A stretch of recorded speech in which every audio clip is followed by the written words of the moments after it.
Yeah, okay, all right. Hello, and I'll wrap this up today with a quick summary of what I've been talking about over the last week, which was basically, I'm sure you've heard of somebody called Jonathan Mooney, and he's a very interesting guy. He's got dyslexia and ADHD, and basically can't read beyond the level of a 12th grader, but has a university degree from Brown, which is one of the most prestigious universities in the United States in English literature, would you believe it? And he was taught by an old school Jesuit, which I was myself as well, as it turned out, or more than one of them actually. And he got a, what they call, not summa cum laude, but a very good degree in English literature and can't read, at least.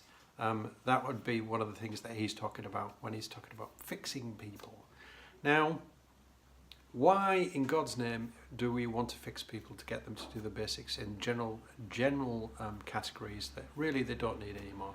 We've got to the point where that's what technology is for. They can do spell check and grammar, etc.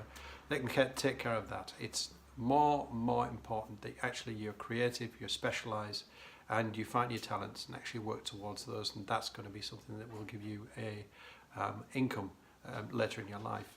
But that's not the way school is actually set up.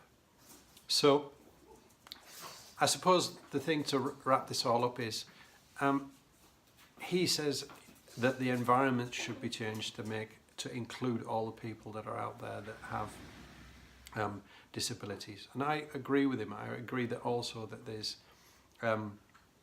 slowly a movement out there that is talking about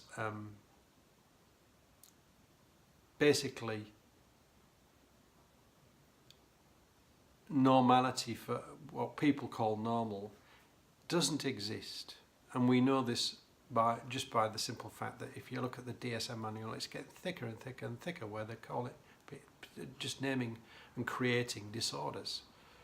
But the thing is they've been around in nature for thousands and thousands of years. That means there must have been some reason why they existed, and they must have had some sort of use, because otherwise, I'm sorry, if you believe in Darwinism, then there's no chance on this earth that they would have survived or could have survived unless there was a reason for that. Now, if you look at all the incredible people on the planet, there are not many of them are, in quotes, what people considered to be normal.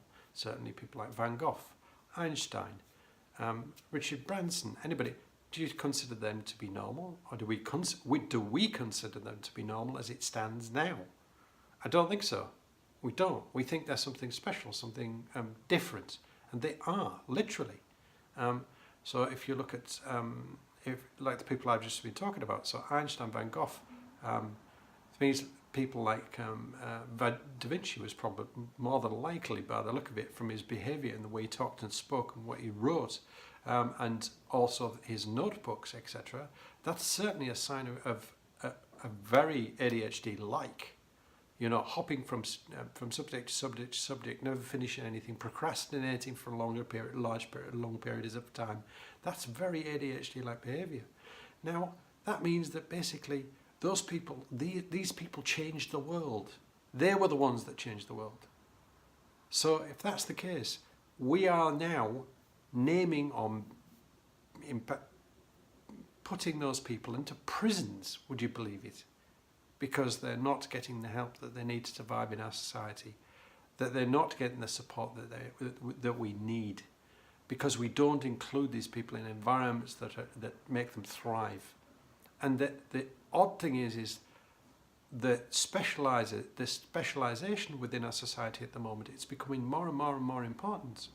And why are we not including that and using those skills out there that these people have to our advantage as a race, and also to their advantage, because it would give them a livelihood instead of treating them like patients or broken people?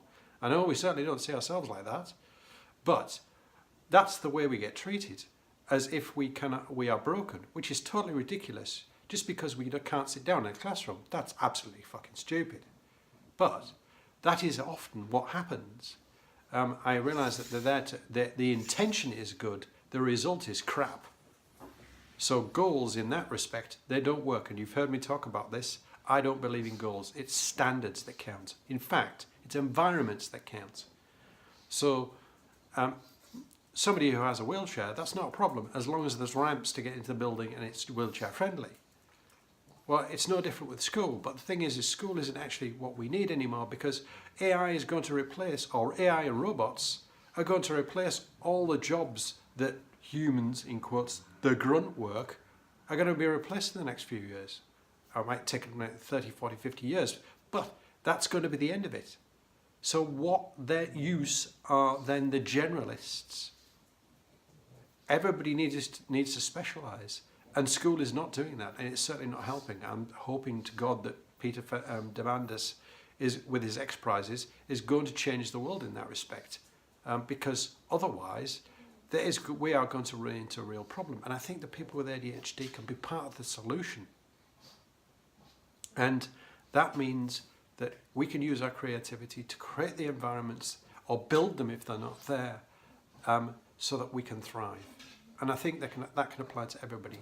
So that is my hope, and I'm going to sign off with that one and a bit of a rant. And have a wonderful evening. I'll see you again tomorrow. Bye-bye.